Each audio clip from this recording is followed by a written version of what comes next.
आप सुन रहे हैं मुंशी प्रेमचंद की कहानी तावान।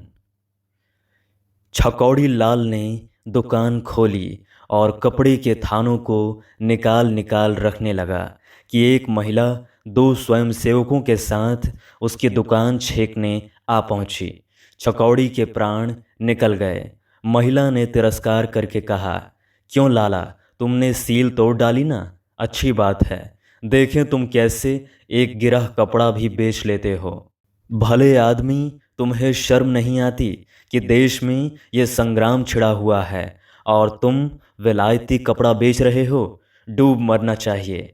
औरतों तक घरों से निकल पड़ी हैं, फिर भी तुम्हें लज्जा नहीं आती? तुम जैसे कायर देश में न होते तो उसकी ये अधोगति न होती। छकौड़ी ने वास्तव में कल कांग्रेस की सील तोड़ डाली थी। ये तिरस्कार सुनकर उसने सिर नीचा कर लिया। उसके पास कोई सफाई न थी, कोई जवाब न था।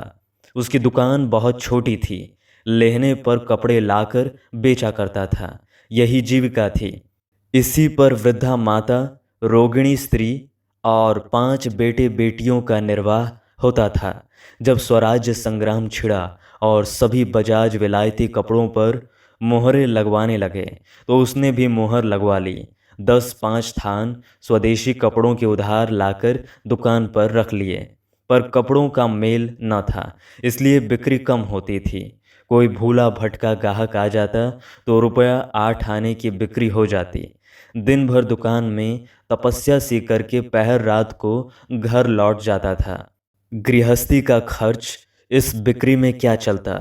कुछ दिन कर्ज वर्ज लेकर काम चलाया, फिर गहने पाते की नौबत आई। यहाँ तक कि अब घरों में कोई ऐसी चीज़ न बची जिससे 2-4 महीने पेट का भूत सिर से टाला जाता। उधर स्त्री का रोग असाध्य होता जाता था। बिना किसी कुशल डॉक्टर को दिखाए काम न चल सकता था। इसी चिंता में डूब उतरा रहा था कि विलायती कपड़े का एक ग्राहक मिल गया जो एक मुश्त 10 रुपए का माल लेना चाहता था। इस प्रलोभन को वो न रोक सका। स्त्री ने सुना तो कानों पर हाथ रखकर बोली, मैं मुहर तोड़ने को कभी न कहूँगी। डॉक्टर तो कुछ अमृत पिला न देगा, तुम नक्कू क्यों बनो? बचना होगा बच जाऊंगी, मरना होगा मर जाऊंगी, बेआबरूई तो न होगी। मैं जीकर ही घर का क्या उपकार कर रही हूँ और सबको दिख कर रही हूँ। देश को स्वराज्य मिले, लोग सुखी हों, बला से मैं मर जाऊंगी। हजारों आदमी जेल जा रहे हैं, कितने घर तबाह हो गए, तो क्या सबसे ज़्यादा प्यारी मेरी ही जान है? पर छकौड़ी इतना पक्का न था। अपना बस चलते वो स्त्री को भाग्य के भरोसे न छोड़ सकता था। उसने चुपके से मुहर तोड़ डाली और लागत के दामों 10 रुपए के कपड़े बेच दिए। अब डॉक्टर को कैसे ले जाए, स्त्री से क्या पर्दा रखता? उसने जाकर साफ साफ सारा वृत्तांत कह सुनाया और डॉक्टर को बुलाने चला। स्त्री ने उसका हाथ पकड़कर कहा, मुझे डॉक्टर की ज़रूरत नहीं, अगर तुमने जिद की तो मैं दवा की तरफ आंख भी ना उठाऊंगी।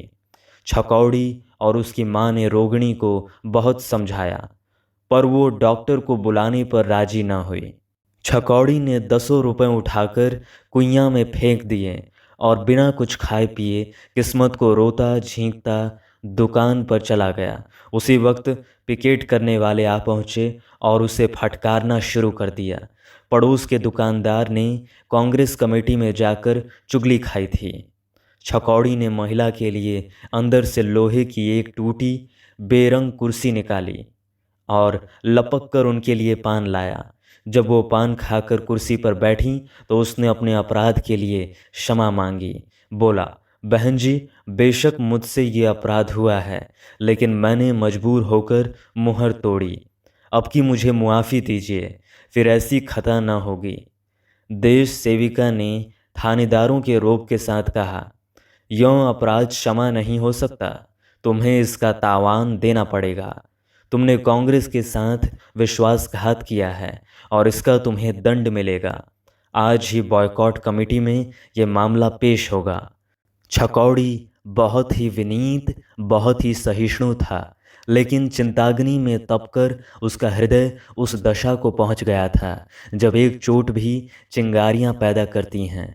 तिनक कर बोला, तावान तो मैं न दे सकता हूँ, न दूंगा। हाँ, दुकान भले ही बंद कर दूं, और दुकान भी क्यों बंद करूं? अपना माल है, जिस जगह चाहूं बेच सकता हूं। अभी जाकर थाने में लिखा दूं तो बॉयकॉट कमेटी को भागने की राह न मिले। जितना ही दबता हूं उतना ही आप लोग दबाती हैं। महिला ने सत्याग्रह शक्ति के प्रदर्शन का अवसर पाकर कहा, हाँ, जो जरूर पुलिस में रपट करो। मैं तो चाहती हूं तुम रपट करो। तुम उन लोगों को ये धमकी दे रहे हो जो तुम्हारे ही लिए अपने प्राणों का बलिदान कर रहे हैं। तुम इतने स्वार्थी हो कि अपने स्वार्थ के लिए देश का अनहित करते तुम्हें लज्जा नहीं आती। उस पर मुझे पुलिस की धमकी देते हो। बॉयकॉट कमेटी जाए या रहे, पर तुम्हें तावान देना पड़ेगा, अन्यथा दुकान बंद करनी पड़ेगी। ये कहते कहते महिला का चेहरा गर्व से तेजवान हो गया। कई आदमी जमा हो गए और सब के सब छकौड़ी को बुरा भला कहने लगे। छकौड़ी को भी मालूम हो गया कि पुलिस की धमकी देकर उसने बहुत बड़ा अविवेक किया है। लज्जा और अपमान से उसकी गर्दन झुक गई और मुंह जरा सा निकल आया। फिर उसने गर्दन नहीं उठाई। सारा दिन गुजर गया और धेले की भी बिक्री न हुई। आखिर हार कर उसने दुकान बंद कर दी और घर पर चला गया। दूसरे दिन प्रातःकाल बॉयकॉट कमेटी ने एक स्वयंसेवक द्वारा उसे सूचना दे दी कि कमेटी ने उसे 101 रुपये का दंड दिया है। छकौड़ी इतना जानता था कि कांग्रेस की शक्ति के सामने वो सर्वथा अशक्त है। उसकी जबान से जो धमकी निकल गई उस पर उसे घोर पश्चाताप हुआ, लेकिन तीर कमान से निकल चुका था। दुकान खोलना व्यर्थ था। वो जानता था उसकी धेले की भी बिक्री न होगी। 101 रुपये देना उसके बूते से बाहर की बात थी। 2-3 दिन चुपचाप बैठा रहा। एक दिन रात को दुकान खोलकर सारी गांठें घर उठा लाया और चुपके चुपके बेचने लगा। पैसे की चीज़ धेले में लुटा रहा था, और वो भी उधार। जीने के लिए कुछ आधार तो चाहिए। मगर उसकी ये चाल भी कांग्रेस से छिपी न रही। चौथे ही दिन गोविंदों ने कांग्रेस को खबर पहुंचा दी। उसी दिन तीसरे पहर छकौड़ी के घर की पिकेटिंग शुरू हो गई। अब की सिर्फ पिकेटिंग शुरू न थी, स्यापा भी था। 5-6 स्वयं सेविकाएं और इतने ही स्वयंसेवक द्वार पर स्यापा करने लगे। छकौड़ी आंगन में सिर झुकाए खड़ा था। कुछ अक्ल काम न करती थी। इस विपत्ति को कैसे टाले? रोगिणी स्त्री साइबान में लेटी हुई थी। वृद्धा माता उसके सिरहाने बैठी पंखा झल रही थी और बच्चे बाहर स्यापे का आनंद उठा रहे थे। स्त्री ने कहा, इन सब से पूछते नहीं, खाएं क्या? छकौड़ी बोला, किससे पूछूं जब कोई सुने भी? जाकर कांग्रेस वालों से कहो हमारे लिए कुछ इंतजाम कर दें। हम अभी कपड़े को जला देंगे, ज़्यादा नहीं 25 रुपये महीना दे दें। वहाँ भी कोई ना सुनेगा। तुम जाओगे भी या यहीं से कानून बघारने लगे? क्या जाऊं, उल्टे और लोग हंसी उड़ाएंगे। वहाँ तो जिसने दुकान खोली उसे दुनिया लखपति ही समझने लगती है। तो खड़े खड़े ये गालियाँ सुनते रहोगे? तुम्हारे कहने से चला जाऊं, मगर वहाँ ठिठोली के सिवा और कुछ ना होगा। हाँ, मेरे कहने से जाओ। जब कोई न सुनेगा तो हम भी कोई और राह निकालेंगे। छकौड़ी ने मुंह लटकाए कुर्ता पहना और इस तरह कांग्रेस दफ्तर चला जैसे कोई मरना सन रोगी को देखने के लिए वैद्य को बुलाने जाता है। कांग्रेस कमेटी के प्रधान ने परिचय के बाद पूछा, तुम्हारे ही ऊपर तो बॉयकॉट कमेटी ने 101 रुपये का तावान लगाया है। जी हाँ, तो रुपया कब दोगे? मुझ में तावान देने की सामर्थ्य नहीं है। आपसे मैं सत्य कहता हूँ, मेरे घर में 2 दिन से चूल्हा नहीं जला। घर की जो जमा जत्था थी वो सब बेच कर खा गया। अब आपने तावान लगा दिया, दुकान बंद करनी पड़ी। घर पर कुछ माल बेचने लगा, वहाँ स्यापा बैठ गया। अगर आपकी यही इच्छा हो कि हम सब दाने बगैर मर जाएं तो मार डालिए, और मुझे कुछ नहीं कहना है। छकौड़ी जो बात कहने घर से चला था वो उसके मुंह से न निकली। उसने देख लिया कि यहाँ कोई उस पर विचार करने वाला नहीं है। प्रधान जी ने गंभीर भाव से कहा, तावान तो देना ही पड़ेगा। अगर तुम्हें छोड़ दूं तो इसी तरह और लोग भी करेंगे। फिर विलायती कपड़े की रोकथाम कैसे होगी?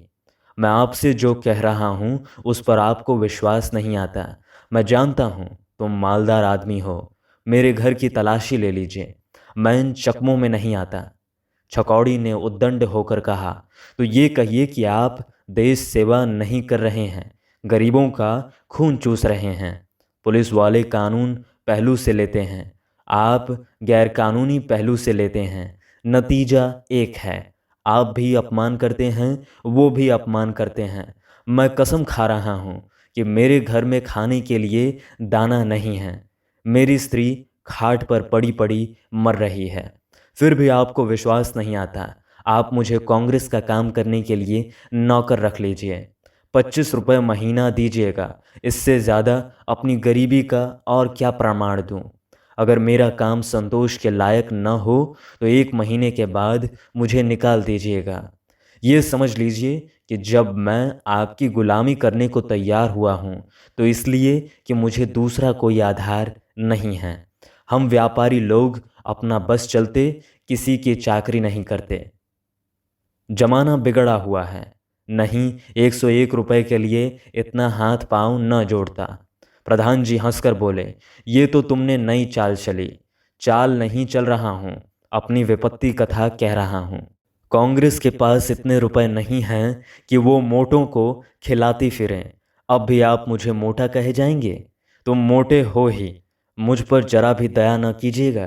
प्रधान ज़्यादा गहराई से बोले, छकौड़ी लाल जी, मुझे पहले तो इसका विश्वास नहीं आता कि आपकी हालत इतनी खराब है, और अगर विश्वास आ भी जाए तो भी मैं कुछ कर नहीं सकता। इतने महान आंदोलन में कितने ही घर तबाह हुए और होंगे। हम लोग सभी तबाह हो रहे हैं। आप समझते हैं हमारे सिर कितनी बड़ी जिम्मेदारी है। आपका तावान मुआफ़ कर दिया जाए तो कल ही आपके बीसियों भाई अपनी मोहरें तोड़ डालेंगे और हम उन्हें किसी तरह कायल न कर सकेंगे। आप गरीब हैं, लेकिन आपके सभी भाई तो गरीब नहीं हैं। तब तो सभी अपनी गरीबी के प्रमाण देने लगेंगे। मैं किस किस की तलाशी लेता फिरूंगा। इसलिए जाइए, किसी तरह रुपए का प्रबंध कीजिए और दुकान खोलकर कारोबार कीजिए। ईश्वर चाहेगा तो वो दिन भी आएगा जब आपका नुकसान पूरा होगा। छकौड़ी घर पहुंचा तो अंधेरा हो गया था। अभी तक उसके द्वार पर स्यापा हो रहा था। घर में जाकर स्त्री से बोला, आखिर वही हुआ जो मैं कहता था। प्रधान जी को मेरी बातों पर विश्वास ही नहीं आया। स्त्री का मुरझाया हुआ बदन उत्तेजित हो उठा, उठ खड़ी हुई और बोली, अच्छी बात है, हम उन्हें विश्वास दिला देंगे। मैं अब कांग्रेस दफ्तर के सामने ही मरूंगी। मेरे बच्चे उसी दफ्तर के सामने विकल हो होकर तड़पेंगे। कांग्रेस हमारे साथ सत्याग्रह करती है तो हम भी उसके साथ सत्याग्रह करके दिखा दें। मैं इसी मरी हुई दशा में भी कांग्रेस को तोड़ डालूंगी। जो अभी इतने निर्दयी हैं वो कुछ अधिकार पा जाने पर न्याय करेंगे। एक इक्का बुला लो, खाट की जरूरत नहीं, वहीं सड़क किनारे मेरी जान निकलेगी। जनता ही के बल पर तो वो कूद रहे हैं। मैं दिखा दूंगी, जनता तुम्हारे साथ नहीं, मेरे साथ है। इस अग्निकुंड के सामने छकौड़ी की गर्मी शांत हो गई। कांग्रेस के साथ इस रूप में सत्याग्रह करने की कल्पना ही से वो कांप उठा। सारे शहर में हलचल पड़ जाएगी। हजारों आदमी आकर ये दशा देखेंगे। संभव है कोई हंगामा ही हो जाए। ये सभी बातें इतनी भयंकर थीं कि छकौड़ी का मन कातर हो गया। उसने स्त्री को शांत करने की चेष्टा करते हुए कहा, इस तरह चलना उचित नहीं है। अम्बे, मैं एक बार प्रधान जी से फिर मिलूंगा। अब रात हुई, स्यापा भी बंद हो जाएगा, कल देखी जाएगी। अभी तो तुमने पथ्य भी नहीं लिया। प्रधान जी बेचारे बड़े असमंजस में पड़े हुए हैं। कहते हैं अगर आपके साथ रियायत करूं तो फिर कोई शासन ही न रह जाएगा। मोटे मोटे आदमी भी मुहरे तोड़ डालेंगे और जब कुछ कहा जाएगा तो आपकी नज़ीर पेश कर देंगे। अम्बा एक क्षण अनिश्चित दशा में खड़ी छकौड़ी का मुंह देखती रही, फिर धीरे से खाट पर बैठ गई। उसकी उत्तेजना गहरे विचार में लीन हो गई। कांग्रेस की और अपनी जिम्मेदारी का ख्याल आ गया। प्रधान जी के कथन में कितना सत्य था ये उससे छिपा न रहा। उसने छकौड़ी से कहा, तुमने आकर ये बात न कही थी? छकौड़ी बोला, उस वक्त मुझे इसकी याद न थी। ये प्रधान जी ने कहा है, ये तुम अपनी तरफ से मिला रहे हो। नहीं, उन्होंने खुद कहा। मैं अपनी तरफ से क्यों मिलाता? बात तो उन्होंने ठीक ही कही। हम तो मिट जाएंगे, हम तो यूं ही मिटे हुए हैं। रुपए कहाँ से आवेंगे? भोजन के लिए तो ठिकाना ही नहीं, दंड कहाँ से दें? और कुछ नहीं है, घर तो है, इसे रेहन रख दो। और अब विलायती कपड़े भूल कर भी ना बेचना। सड़ जाएं, कोई परवाह नहीं, तुमने सील तोड़कर ये आफत सिर ली। मेरी दवा दारू की चिंता न करो, ईश्वर की जो इच्छा होगी वो होगा। बाल बच्चे भूखों मरते हैं, मरने दो। देश में करोड़ों आदमी ऐसे हैं जिनकी दशा हमारी दशा से भी खराब है। हम न रहेंगे, देश तो सुखी होगा। छकौड़ी जानता था, अम्बा जो कहती है वो करके रहती है, कोई उज्र नहीं सुनती। वो सिर झुकाए अम्बा पर झुंझलाता हुआ घर से निकलकर महाजन के घर की ओर चला।